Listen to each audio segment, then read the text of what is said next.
Hello, I am the CommunistPenguin, and welcome to Kerbal Space Program, Episode 7 of Kerbin is Doomed.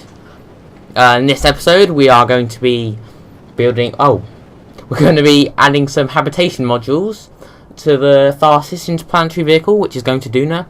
Not the same type of habitation modules as you've seen before. Those ones are going to stay in space. These ones are land bases of such, I guess. They're going to be dropped to the ground from the Tharsis when it gets there, so we can have some actual Kerbals living on the planet, which should be cool. So this is a modified Joule 2 rocket, or a Joule 3 rocket, with a smaller fuel tank. As you can see here, I'm looking around. I've lost control of the rocket. The bit where the probe core is, that bit is broken off from the rest of the rocket at this point. So we've lost control. There we go, we just go flying out.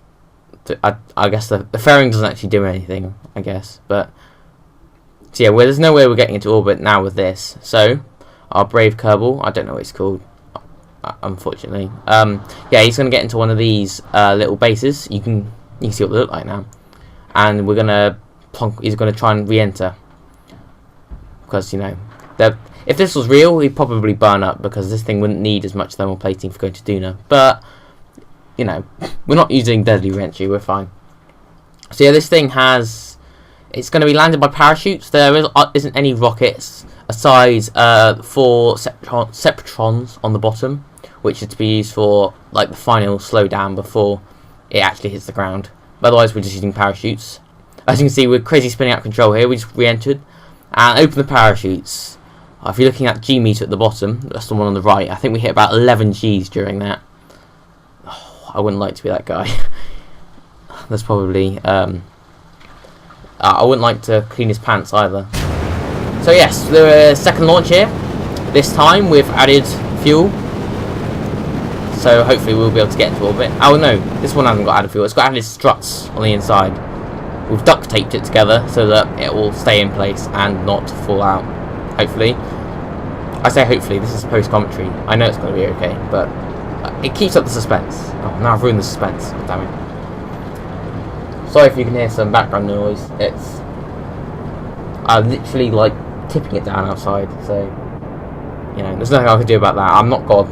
Well, I say that, it just stopped, so apparently I am God. Anyway, back on topic. Yeah, so we've been starting auditions for the crew of the Tharsis, which is going to Duna, because obviously they're the first Kerbals to go to Duna, so it's quite some competition, especially for the seats for actually going down to the planet. Although I'm going to build some shuttles to like relay crew and fuel. So if you look on the side of those little modules, you can see there's actually a small keypane drill, and on top there's a small keypane tank, so we can actually get some fuel from the ground, so we can refuel this thing and, I don't know, do crazy stuff. I'll probably send something to be able to actually build ships out there at some point. That probably won't be part of this ship though. So yeah, I cut out all the getting into orbit and rendezvous because that's just boring. Didn't take particularly long though. Especially not compared to last episode when I had to wait like 20 minutes to rendezvous. So yeah, this ship doesn't dock directly as all the other ones have. It stops, and then I parked it about 100 meters away, and then we take these spaces off and we fly them in and dock them separately, because they have, if you see those fuel tanks at the bottom, they're the thing that's going to deorbit it from Duna. There's probably a bit too much fuel in there, but I can probably put that into the main tanks of the ship. I don't need it. But yeah, there's also got RCS on, so we can dock it, and a docking port, which is also important for docking, funnily enough. So yeah, this is probably one of the most easiest docks I've ever done, actually, that first one. For the second one though, we need to put our guy in it, unless he wants to come tumbling down to the planet and like crash with all the rest of the rocket. Actually, I wonder how many people and like houses have been destroyed by me just dropping rockets on them. But anyway. So yes, now we're going to fly our base, the second one here, second one over. This one wasn't as easy to do, so I'm going to cut out most of it. So here we go. This is me just finally putting it into dock. I had to redock it because the first time it was all wonky and didn't look cool. So we have 2 ports left in that. I'm not entirely sure it's going to be 4. I need a shuttle to shuttle Kerbals from the base and fuel up to the actual spaceship. Although I guess it'll be a space station once it's there, more than a spaceship. But anyway, we're just going to transfer that bloke into the main ship because he doesn't want to sit in that base the whole time. It's meant for being on the ground, so it's all like it probably look like a real room in there, but he's just going to be floating around. It's not particularly pleasant. So yeah, he's just going to get himself into the main ship.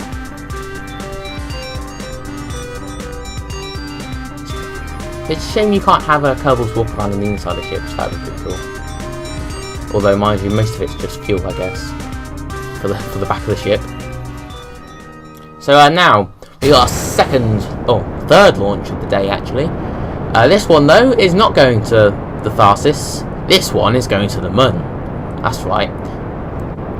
You know, we put that Keith drill on there a few episodes ago. I think it was in episode 4. Well, this is going to be for the space station. So, how this is going to work is, at the Mun, we're going to have drills to drill up kethane and ore, and then we'll turn the kethane into fuel, and the ore will smelt into metal, and then we're going to use rockets to ferry up the fuel and metal up to this space station that we're going to put in orbit. And once at the space station, we can turn the metal into rocket parts, which we can use to build rockets. Yay! So yeah, that's basically how it's going to work. So this is the first part of the station. This contains basically like the core block, if you know what I mean. It's like a 6-way adapter thing. If you have good eyesight, you can see it now. Oh, there we go. Lights. That's helpful. And it's also got a construction thing on the back, and it's got a thing that holds rocket parts. Now, the idea for this first launch is that once we get to the moon, we can use all the rocket parts in that tank to construct the first of the, well, it's probably good. I don't know if it's it might just be the only solar array that we're going to put on the side of it to power everything that we need, because, you know, it's basically a load of pylons and then like solar panels on the side, which is really awkward to get into orbit because it's long and it's flimsy. So yeah, hopefully we can, the plan is to build it whilst at the moon, and that also gives me an opportunity to demonstrate to you how it works. So yeah, this is actually to unmodified Joule 3 launch stage, which is the newer one, the heavy Joule 2, it's the old one, sorry. This one, it's supposed to launch over 20 tons to Kerbin orbit, or LKO, I guess. So I figured this thing weighs less than 10 tons, it should be able to get it all the way to the Mun. If you look at the fuel readings, we've got a Mun rendezvous, but we've got literally like 20 units of fuel left or something. Like I said, I can't read the readouts on the small screen, but we haven't got much fuel, put it that way. So we'll have to use other methods. At first, I didn't think I could build some fuel here using the rocket parts, but you don't actually. That would only allow me to build a tank and like an engine. It wouldn't let me to get the fuel. That's what I need the kethane drill for. However, the good side is, if you can see on the end, we have a little probe style thing, which has RCS. So we're gonna push ourselves into orbit with that. What it actually is, though, it's a construction probe, I like to call them. I guess there's not really another name for them. Basically, or a tug. I guess a tug would work. Basically, once we build things on that construction thing on the end, we need a way to move them around. So we're going to use that construction tug to pick them up and dock them onto where we need them. But yeah, luckily it has a lot of RCS. We're able to just about get ourselves into an elliptical orbit. But we don't want an elliptical orbit because they're a pain in the ass to dock to. And also it's inclined, which isn't good. So, this is the Mark 1 orbit changer-minator. I just made that up off the top of my head. That's a good enough name. It's quite a small rocket, as you can see, but this easily has enough delta V to get to the moon. And what we're going to try and do is we're going to try and dock it to the what's it called? The station, I guess. It's more of a ship at the moment, but I guess it's a station. and we're gonna use its fuel to push it into the correct orbit. Now, normally that'd be easy if it was just in a normal circle orbit, but it's in a horribly elliptical orbit, so it's not. Yeah, it's going to be a pain. So, we have come up with a cover for this moon mission here. Because obviously we haven't told the public about incoming asteroid of doom, because that would cause mass panic and stuff that we don't want. So, to make it look like we're not suddenly launching 20 billion rockets into space for no reason, because that's rather suspicious, and especially considering the leak we had a few weeks ago, which I talked about in the last episode. We've gone with the cover that we are for a aeronautical industry, like a that's so bad, like EasyJet, you know, or British Airways. And we're saying that the moon contains a lot of metals for constructing, like light metals for constructing airplanes, which is sort of true. Those are certain metals on the moon, on the real moon. I don't actually know which ones, but this isn't the real moon. This is the KSP moon, so it doesn't matter. We can just pretend there is stuff when there isn't. So yeah, we're gonna be shipping these obviously materials back to Kerbin, and also we're posing as a industry looking at space tourism. So obviously we can say, we're also going to be testing out our new space planes and such, so that for our space tourism industry, totally, not just because we need to ferry 1 billion Kerbals into orbit so they don't get killed. So okay, I've managed to talk my way through that orbital getting into orbit. So yeah, we've got an encounter with the moon, so we're just going to burn retrograde to get us into an orbit. I've kept most of the... I normally cut out a lot of this orbital mechanics stuff, but I've left this bit in because it's rather interesting. And I was trying to... Well, I don't know if it's interesting, whatever you think, but this is me trying to dock in an elliptical orbit, I guess, or rendezvous. Docking bit's easy. So the first thing we're going to do is we got to get our inclination right, because we need to be on the same, orbital plane. Otherwise, we've got no chance of getting an encounter. So now we're in the same plane, but we're in a crazy screwed up orbit. We're both in elliptical orbits, but it's sort of a different angle, I guess. I don't know what the word would be for that. So I'm not entirely sure at first how to do this. So what I sort of reduce my orbit. I realised this isn't going to work, because basically my apparatuses, my periapsis is the wrong place. They need to be in the same place as the same sort of angle around the planet. I'm using really amazing technical terms right here. So, we've got our periapsis down to about the same place as the apparatus of the periapsis of the other orbit. And now we just need to sort of time warp until we got a good encounter. We'll cut all the time warping out. So there's quite a few days in game time. You should be able to see on the top left how many days. I can't see because the preview window is really bad, as I've already said. So we got a fairly close encounter, which I'm just sort of editing. It would have been better to sort of change it a little bit, a bit earlier back in the orbit, but I time warped too fast, as usual. So I think we managed to get about 70 kilometer. How much is that? I think we end up with basically about a 50-70 kilometer. What's the word? Close encounter, I guess. Yeah, that'll do. I'm too tired today. This is the last day of school, so I've got half term to revise and cry because I got exams coming up. Anyway, that's enough about me. So we're gonna this is the easy bit now. We need to cancel out our orbital velocity, and basically, it's quite a far away encounter. It's about 50 kilometers. I can't tell how far that is. I think that's actually 80 kilometers. But yeah, it's a long way. So it's not even just cancelling out our relative speed. We're still going to be in different orbits. So we're gonna slowly drift away from it still. Orbital mechanics is a bit weird. So yeah, basically cancel out speed. Now we're burning towards it. Well, it's not so much burning towards it, but keeping the prograde vector over the target vector, which basically means make sure we're going in the right direction. For people who don't know terms like that. So yeah, we're just flying past it now. We're pretty much in the same orbit. We're quite right next to each other. So now I'm just heading towards it. I've shot past it because, you know, I'm amazing at time warp, as we've already established. So yeah, now we're just going to burn retrograde. So we're pretty much here now.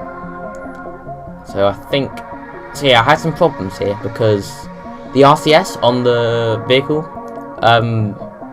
RCS is a thing that lets you turn around, in case you're wondering, but it'll fire jets of gas in certain directions to help you turn around. But the thing is, obviously, that's actually going to push you in that direction. And because it's quite a light vehicle, it can actually push it away from the station quite quickly. So yeah, now this thing is covering up the only docking port that's, you know, in line with the rest of the ship.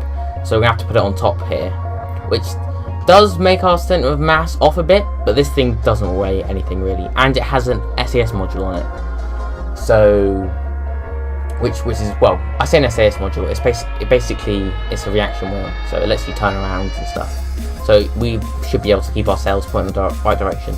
And even if that doesn't work, we've got loads of RCS, so we're fine. So we're just going to fly around to the other side. This thing actually has too much fuel. The stage at the bottom, the stage at the back, that was supposed to be ditched. That was supposed to just get us to the moon, but it's still got quite a bit of fuel left in it. The fuel in the main sort of front bit is what we're actually using. So yeah, that means the RCS, what are they called? Nozzles? Yeah, nozzles they're not in line with the centre of mass, so we can't really use them to translate. So I sort of just go with the crazy attack the docking port mode, and I actually managed to get an I actually managed to dock. So I just got lucky really. So yeah, now we're time warping back to the periapsis, and we're just gonna burn retrograde until we, you know, get into a circle orbit. And you notice then that we actually got an escape trajectory. That's because it's using the command pod as, like, you know, where it's controlling it from. So it's actually backwards. So we're actually burning prograde to make ourselves go faster. Anyway, I've cut out all the rest of it because it's just boring. So we've got into a circular orbit, and now we're gonna construct our solar tower or solar array or whatever it's called. I think it's saved as solar tower. Basically, I had to build it in the VAB, and now I can construct from here. So I get some options now, which I can use to, you know, I can choose how much fuel's in it and stuff, but there's no fuel in it, so that's fine. So that's used up. I think used up the majority of the rocket parts in that tank, and you can't really see, but it's essentially like one of those orange tanks. I think it's a bit shorter though. I think it's like 0.8 of the size. So anyway, we're gonna get our tugs, space tug. That sounds pretty cool. I'm gonna fly it down. Because of the reaction wheel on it, it's crazy easy to, like, turn around and dock and stuff. So it's not too much effort to just fly it down here. We just hit ourselves on that metal pole there, but that's fine. So yeah, now we're just gonna come in and we're gonna dock with the solar panels. Another easy dock. So now we just right click. See, the solar panels are actually attached to the construction thing. We have to release it by right clicking it before we can actually do anything with it. I think it's partly to do with I think it's partly so that it just doesn't float off, but also I think it's something to do with, like, it bugging out and exploding the whole thing if it's not clamped to it. Interplanetary launch pads, which is the mod which all this building stuff comes from. Yeah, it's rather glitchy. So that's why, if you look, the actual launch pad is connected by a docking port. You can sort of see it in the, you know, silhouetted by the Milky Way or whatever galaxy the Kerbals are in. I don't know. So yeah, I can just jettison it if I have to and replace it with a new one. But yeah, now this is gonna be a pain in the ass to dock because, you know, again, the RCS nodes aren't set up with centre of mass. So I think we're gonna go for another crazy suicide docking. So here we go. We did the first pass, but we missed. So we set its target, and we're just gonna ram it in at full speed and hope for the best. If you're a NASA, don't do this. If you're trying to dock a real ship, but this seems to work okay in Kerbal Space Program, from what I've seen.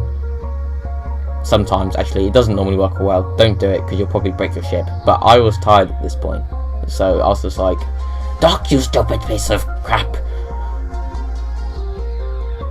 So, and we sort of get it touching, but it's not got enough force to, you know, connect. So I just rotate the station, and boom, we got a dock. Nice and easy. So we're just gonna get out the solar panels. I'll cut this out. Oh no, I'm not gonna cut this out. I'm gonna go into time acceleration, which is much nicer. So there we go. We've got 8 gigantorays, which is like a heck load. But we need a lot of power to actually power the rocket parts converter thing, which turns metal to rocket parts. So we sort of need it. So yeah, we're just switching on the lights here, and yeah, that's about it. Oh, I think we're gonna turn to face north. Oh yeah, I did check actually. Normal is north, as I thought.